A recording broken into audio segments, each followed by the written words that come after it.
Friends, എല്ലാവർക്കും നമസ്കാരം. എല്ലാവരും കാത്തിരിക്കുന്ന നിങ്ങളുടെ സച്ചിയുടെയും രേവതിയുടെയും ഇന്നത്തെ കഥയിലേക്ക് എവർക്കും സ്വാഗതം. എന്തായാലും മഹിമയോട് ചന്ദ്രമതി വാക്ക് കൊടുക്കുകയാണ്.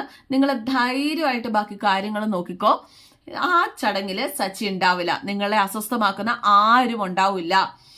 ഞാൻ ഉറപ്പ് തരിക, ഒന്നും സംഭവിക്കുകയില്ല. ഇതെന്റെ ഉറപ്പും എന്റെ വാക്കുമാണ്. അപ്പൊ മഹിമയ്ക്ക് ഭയങ്കര സന്തോഷമായിട്ടോ. എന്തായാലും സച്ചിയെ വെച്ച് കളിക്കാനുള്ള തീരുമാനത്തിലാണ് അവള്.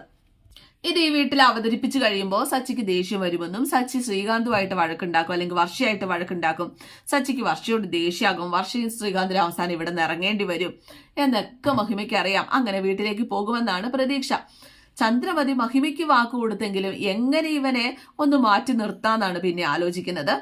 എന്തായാലും മാറ്റി നിർത്തിയേ പറ്റുള്ളൂ. ഒരു തീരുമാനവും എടുത്തോട്ടോ. അങ്ങനെ രവീന്ദ്രൻ വരികയാണ്. രവീന്ദ്രൻ വന്നപ്പോൾ ഇതൊന്ന് അവതരിപ്പിക്കണമല്ലോ, ആ ഒരു ടെൻഷനിലാണ് ഇങ്ങനെ നിൽക്കുന്നത്. രവീന്ദ്രനെ ഒന്ന് സോപ്പിടുകയാണ്. ഇതാകെ വേർതിരിക്കുന്നല്ലോ എന്റെ രവിയേട്ടാ, ഇങ്ങനെ നടന്ന് പെട്ടെന്ന് ക്ഷീണിക്കില്ലേ? ആഹാ, വിയർക്കാതെ എങ്ങനെയാ നടക്കുന്നത്? പിന്നെ അതൊക്കെ പറ്റും. ഞാൻ ഈ വീട്ടിൽ എന്തോരം നടക്കുന്നു. ഈ തൊലിക്കട്ടി കൂടുതലുള്ളവരും മേലനങ്ങാത്തവരും വേർക്കില്ലെന്നാ പറയുന്നത്.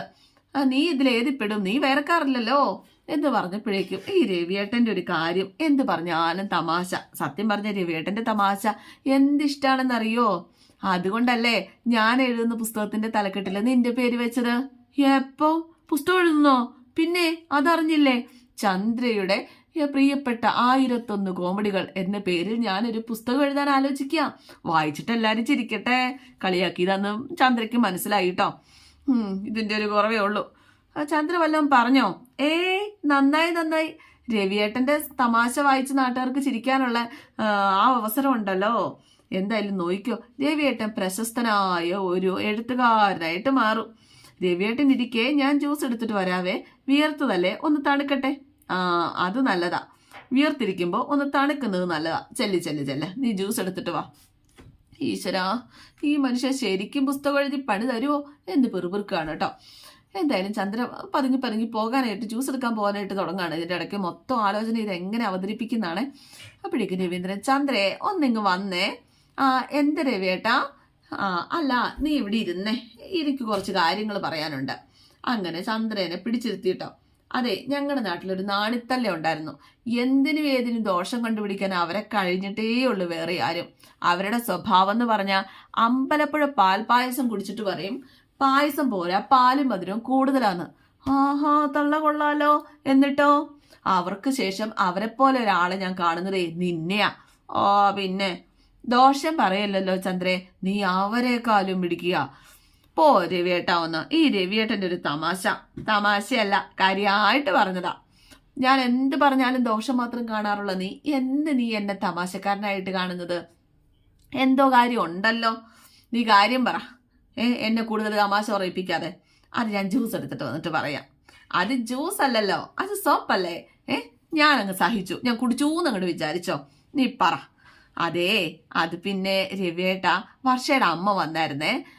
ശ്രുതിയുടെയും വർഷയുടെയും താലിമാറ്റൽ കെട്ടിന് ചടങ്ങിനെ കുറിച്ച് പറഞ്ഞായിരുന്നു. അപ്പൊ അതാണ് കാര്യം. എന്നിട്ടോ ചടങ്ങിനുള്ള എല്ലാ ഏർപ്പാടും അവര് തന്നെ ചെയ്യാന്ന് പറഞ്ഞു. ഓഡിറ്റോറിയം, ഭക്ഷണം. അപ്പം രവീന്ദ്രൻ പറഞ്ഞു, അത് ശരിയല്ലല്ലോ ചന്ദ്രേ. വർഷയുടെയും ശ്രീകാന്തിന്റെയും മാത്രം ചടങ്ങായിരുന്നെങ്കിൽ അവരത് ചെയ്യുന്നതിൽ കുഴപ്പമില്ല. ഇത് ശ്രുതിയുടെയും കൂടെ ചടങ്ങല്ലേ. നമ്മുടെ ഭാഗത്തുനിന്ന് ചെയ്യേണ്ട കാര്യങ്ങൾ നമ്മൾ ചെയ്യണം. ഇല്ലെങ്കിൽ വർഷയുടെ വീട്ടുകാർ എന്താ കരുതുക? അവരൊന്നും കരുതാനൊന്നും പോണില്ല. പക്ഷെ അവർ പേടിക്കുന്ന വേറെ ചില കാര്യങ്ങളുണ്ട്. അതെന്ത് കാര്യം? അത് ഒരുപാട് VIP കളൊക്കെ വരുന്ന ചടങ്ങാണ്. ശ്രുതിയുടെ അച്ഛനും വരും. അതിനിടയ്ക്ക് അവിടെ ആരെങ്കിലും എന്തെങ്കിലും പ്രശ്നം ഉണ്ടാക്കുമോ എന്ന് പേടി. ആര്? സച്ചിയുള്ളിടത്തോളം കാലം നമ്മുടെ കുടുംബത്തിൽ കയറി ആരും ഒരു പ്രശ്നം ഉണ്ടാക്കില്ല. അത് തന്നെയാ എന്റെ പേടി. പ്രശ്നം ഉണ്ടാക്കാൻ സച്ചി ഉള്ളപ്പോ പുറത്തുനിന്ന് ആര് വേണം? അത് തന്നെയാ പേടി. അന്ന് റിട്ടയർമെന്റ് ചടങ്ങിൽ പ്രശ്നം ഉണ്ടാക്കിയതുപോലെ വീണ്ടും അവൻ പ്രശ്നം ഉണ്ടാക്കുമെന്ന് അവരുടെ പേടി. അതെന്താ ചന്ദ്രേ, സച്ചി എന്താ പ്രശ്നം ഉണ്ടാക്കിയത്? എന്നെ തള്ളി പറയുന്നത് കേട്ടിരിക്കാൻ അവന് സാധിച്ചില്ല. അവൻ പ്രതികരിച്ചു. അതിലെന്താ തെറ്റുള്ളത്? അവനെ അങ്ങനെ പ്രശ്നക്കാരനൊന്നും ആക്കാൻ നോക്കണ്ട. അതെ, മര്യാദ കാണിക്കുന്നവരോട് തിരിച്ചും മര്യാദ കാണിക്കും. അയ്യോ, അവനെ പോലെ ഒരു മര്യാദരാമൻ വേറെ ഇല്ല. വർഷയുടെ വീട്ടുകാര് വിളിക്കുമ്പോൾ അവിടെ ഗസ്റ്റായിട്ട് ഡോക്ടർമാരും എഞ്ചിനീയർമാരും ബിസിനസ്സുകാരും VIP എല്ലാവരും വരും. ശ്രുതിയുടെ അച്ഛനും വരും. ഈ ടാക്സി ഡ്രൈവർ ചെന്നിട്ട് തനി സ്വഭാവം കാണിക്കും. എന്തെങ്കിലും പ്രശ്നം ഉണ്ടാവും. ഉറപ്പാ വർഷയുടെ അമ്മയുടെ സംസാരത്തിൽ ആ പേടി ഉണ്ടായിരുന്നു. ഇതെല്ലാം കേട്ടുകൊണ്ട് രേവതി വന്നിട്ട് അതെന്താ അമ്മ അങ്ങനെ പറഞ്ഞത് എന്ന് രേവതി ചോദിക്കുകയാണ്. സച്ചേട്ടന്റെ വണ്ടിയിലെ വലിയ വലിയ ആൾക്കാരൊക്കെ കയറാറുണ്ട്. സച്ചേട്ടന്റെ പെരുമാറ്റം കണ്ടു തന്നെയാ വീണ്ടും വീണ്ടും അവരൊക്കെ വിളിക്കുന്നത്. അപ്പോഴേക്ക് നിന്നെ ആരെയും കൊണ്ട് വിളിച്ചത്? എന്റെ ഭർത്താവിനെ കുറിച്ച് എന്തെങ്കിലും പറഞ്ഞാലേ അതിന് മറുപടി പറയാനായിട്ട് ആരും ചോദിക്കാൻ പറയേണ്ട കാര്യമൊന്നുമില്ല. സച്ചേട്ടൻ ചടങ്ങിന് വരുന്നത് ഇഷ്ടമല്ലെങ്കിൽ അത് പറഞ്ഞാൽ മതി, അല്ലാണ്ട് മോശക്കാരനാക്കണ്ട. എടി നിന്റെ അനിയന്റെ കൈ തല്ലിയൊടിച്ചത് ആരാ? റോഡിൽ കിടന്ന് തല്ലി ഉണ്ടാക്കുന്നത് മര്യാദ, അത് മോശമാന്ന് പറഞ്ഞാൽ നമ്മൾ മോശക്കാര്. കൊള്ളാം കൊള്ളാം, എന്തിനും പ്രശ്നം ഉണ്ടാക്കുന്നത് ഇവനെ എല്ലാവർക്കും പേടിയാ, അത് സമ്മതിച്ച് തന്നെ പറ്റുള്ളൂ. അപ്പൊ രവീന്ദ്രൻ പറഞ്ഞു, ചന്ദ്രേ ഇരുട്ട് കൊണ്ട് ഓട്ടം അടക്കണ്ട. ദേ സച്ചിയുടെ എല്ലാ പ്രവൃത്തിയും മോശമൊന്നും അല്ല, ഒരു കാരണമില്ലാതെ സച്ചി ഒന്നും ചെയ്യില്ല. വർഷയുടെ അമ്മ ചെയ്തത് മോശമായി പോയി. എന്തായാലും ഇങ്ങനൊരു ചടങ്ങിന് അവര് മുന്നോട്ട് വന്നത് എന്റെ കുടുംബത്തെ വെട്ടിമുറിക്കാനാണോ? സച്ചി വരണ്ടെന്ന് പറഞ്ഞാൽ അത് നല്ലതാണോ? എന്റെ പൊന്നെ, ഇനി അവന് വേണ്ടിയിട്ട് വർഷയുടെ വീട്ടുകാരെ തള്ളി പറയണ്ട. സച്ചി വരരുതെന്ന് പറഞ്ഞിട്ടില്ല, വന്നിട്ടൊരു പ്രശ്നം ഉണ്ടാവരുതെന്നേ പറഞ്ഞുള്ളൂ. അതിന് അവരെ കുറ്റം പറഞ്ഞിട്ട് കാര്യമില്ല. അല്ല, ഇന്നലെ വന്നു കയറിയ ബന്ധുക്കളെ കുറ്റം പറയുന്നത് എനിക്ക് സഹിക്കാൻ പറ്റുന്നില്ല. പക്ഷെ സച്ചി ആർക്കും എന്തും പറയാം. അല്ല, അവൻ വരരുത് അവര് വളച്ചു കെട്ടി പറഞ്ഞത് മനസ്സിലാക്കാനുള്ള സെൻസ് ഒക്കെ എനിക്കുണ്ട്. പക്ഷേ സ്വന്തം മകനെ തള്ളി പറയുന്ന നിന്നെ എനിക്ക് മനസ്സിലാവാത്തത്. നീ ജ്യൂസ് തന്നെ തണുപ്പിക്കാൻ നോക്കിയല്ലേ? അപ്പൊ രവിയേട്ടാ, ഞാൻ പറയുന്നൊന്ന് കേൾക്ക്. അവരുടെ മകൾക്ക് വേണ്ടിയിട്ട് ഒന്നും ചെയ്യാൻ അവർക്ക് പറ്റിയിട്ടില്ല. അവളുടെ അച്ഛൻ്റെ അമ്മയുടെ സ്ഥാനത്തൊന്ന് ചിന്തിച്ചു നോക്കുക. ആകെയുള്ള ചടങ്ങ, അതെങ്കിലും ഭംഗിയായിട്ട് നടക്കട്ടെ എന്ന് തീരുമാനിക്കുന്നു. സച്ചി അത് നശിപ്പിക്കുമെന്നുള്ള പേടി കൊണ്ട് അവരത് തുറന്നു പറഞ്ഞു. ഞാൻ നിങ്ങളോടും പറഞ്ഞു. ഇനി വേണ്ടത് എന്താന്ന് വെച്ചാൽ നിങ്ങൾ അങ്ങോട്ട് തീരുമാനിച്ചോ. എനിക്കൊന്നേ പറയാനുള്ളൂ, സച്ചിക്ക് വേണ്ടി നിങ്ങൾ മറ്റു മക്കളെയും ബന്ധുക്കളെയും വെറുപ്പിക്കരുത്. ഓ ശരി ശരി, നിനക്കിപ്പോൾ എന്താ വേണ്ടത്? സച്ചി ഫംഗ്ഷന് വരരുത്, അത്രയല്ലേ ഉള്ളൂ? ഇല്ല, സച്ചി അന്നത്തെ ഫംഗ്ഷന് വരില്ല. അപ്പോഴേക്ക് സച്ചി കയറി വന്നു. എന്ത് ഫംഗ്ഷന്റെ കാര്യം അച്ഛാ പറയുന്നത്? അപ്പൊ രേവതി പറഞ്ഞു, വർഷയുടെ താലിമാറ്റൽ ചടങ്ങിനെ കുറിച്ചാ സംസാരിച്ചു കൊണ്ടിരിക്കുന്നത്. അവിടെ പ്രശ്നം ഉണ്ടാവുന്നു എന്ന് രേവതി പറഞ്ഞപ്പോഴേക്കും സച്ചി ചോദിച്ചു, ആര് പ്രശ്നം ഉണ്ടാക്കാൻ? എനിക്കൊന്ന് കാണണമല്ലോ. കണ്ടോ, ഒരു പ്രശ്നം വരാനുള്ള വഴി നോക്കി നടക്കുകയാണിവൻ എന്ന് ചന്ദ്രമതി. ഇതാണ് ഇവന്റെ സ്വഭാവം. ഇതൊക്കെ കൊണ്ടാ ഇവൻ വരണ്ടാന്ന് പറഞ്ഞത്. ആഹാ, ഒരു പ്രശ്നം ഉണ്ടാവൂല എന്ന് പറഞ്ഞപ്പോ ആ പ്രശ്നം ഉണ്ടാക്കാൻ ആരെ അനുവദിക്കില്ല എന്ന് ഞാൻ പറഞ്ഞതൊരു പ്രശ്നമാക്കിയോ? എല്ലാ പ്രശ്നങ്ങൾക്കും കാരണം ഞാനാണെന്നും പറഞ്ഞ് ഈ പ്രശ്നം ഉണ്ടാക്കുന്നതാണ് ഈ വീട്ടിലെ ഏറ്റവും വലിയ പ്രശ്നം എന്നാണ് എനിക്ക് തോന്നുന്നത് എന്നൊക്കെ പറഞ്ഞു കഴിഞ്ഞപ്പോഴേക്കും ഒന്ന് നിർത്തുന്നുണ്ടോടാ നീയാ? രവിയേട്ടാ കേൾക്കുന്നുണ്ടോ? ആരോടാ എന്താ സംസാരിക്കണ്ടേന്ന് ഇവൻ അറിയത്തില്ല. ഇവന്റെ ഈ സ്വഭാവമല്ലേ മാറ്റേണ്ടത്? സച്ചി നീ കൂടുതലൊന്നും പറയണ്ട എന്ന് പറഞ്ഞുകൊണ്ട് നമ്മുടെ രവി, സച്ചി ഫംഗ്ഷന് വരരുത്, അത്രയല്ലേ ഉള്ളൂ. അവൻ വരില്ല എന്ന് ഞാനല്ലേ നിനക്ക് വാക്ക് തന്നത്? സച്ചി, അന്ന് നീ ആ വഴിക്ക് പോലും പോയേക്കരുത്. സച്ചി ഒന്നും മിണ്ടിയില്ല കേട്ടോ. ശരി അച്ഛാ, അച്ഛൻ പറയുന്നത് പോലെ. ചന്ദ്രമതിക്ക് ഭയങ്കര സന്തോഷമായി. ഹോ, ഇത്രയേ ഉള്ളൂ, ആ പ്രശ്നം അങ്ങോട്ട് കഴിഞ്ഞു. അപ്പോഴേക്കും ശ്രുതിയും വരികയാണ് കേട്ടോ. ഇതൊക്കെ കേട്ടുകൊണ്ട് അച്ഛന്റെ തീരുമാനം എന്തായാലും നന്നായി. ഇല്ലെങ്കിൽ ഇവൻ ഉണ്ടാക്കുന്ന പ്രശ്നം കാരണം എല്ലാവർക്കും മാനക്കേടുണ്ടായേനെ. ഇത് കേട്ട് സച്ചിക്ക് കലി വന്നു. ഹാവൂ, ആരാ ഈ പറയണേ? മേമനില്ലത്തെ മാമനൻ നമ്പൂതിരിയോ? പണ്ട് ഈ കാശും ഇവിടുത്തെ കാശും ഒക്കെ താൻ കാശ് അടിച്ചോണ്ട് പോയപ്പോൾ നല്ല അഭിമാനമായിരുന്നല്ലോ. എന്തായാലും നമ്മുടെ അച്ഛൻ്റെ അഭിമാനം ഉയരുവാണല്ലോ എന്നൊക്കെ പറയാണ്. അപ്പം സച്ചിയോട് പറഞ്ഞു ചന്ദ്രമതി, ഈ വീട്ടിൽ കിടന്ന് നീ എന്ത് വേണേലും പറഞ്ഞോ, പക്ഷേ ഈ ചടങ്ങ് നീ ഇല്ലാതെ നടത്താൻ പറ്റുമല്ലോ, സമാധാനം. അപ്പൊ രവി പറഞ്ഞു, സച്ചി നീ ഇങ്ങോട്ട് വന്നേ, ഇതൊന്നും നീ കാര്യാക്കണ്ട. ഫംഗ്ഷൻ്റെ അന്ന് നീ ആ ഹോട്ടലിൽ നിന്ന് നല്ലൊരു ബിരിയാണി വാങ്ങിച്ചോ, അതെ എനിക്കും കൂടെ ഒരെണ്ണം മേടിച്ചോ. അപ്പൊ ചന്ദ്രമതി ചോദിച്ചു, എന്ത്? സച്ചിക്ക് കാര്യം മനസ്സിലായിട്ടോ. എന്തായാലും സച്ചി കയറാൻ പറ്റാത്തടത്ത് താനും ഇല്ലാന്നാണ് ഈ രവി പറഞ്ഞു വരുന്നത്. ചന്ദ്രമതി ഞെട്ടിത്തെറിച്ചിങ്ങനെ നിൽക്കുക. രവിയേട്ടൻ എന്താ ഈ പറയുന്നത്? എനിക്ക് മനസ്സിലായില്ല. അയ്യോ, മനസ്സിലാക്കാൻ ഇത്ര ബുദ്ധിമുട്ടൊന്നുമില്ല ചന്ദ്രേ. ഫംഗ്ഷന് ഞാൻ വരത്തില്ല, അത്ര തന്നെ.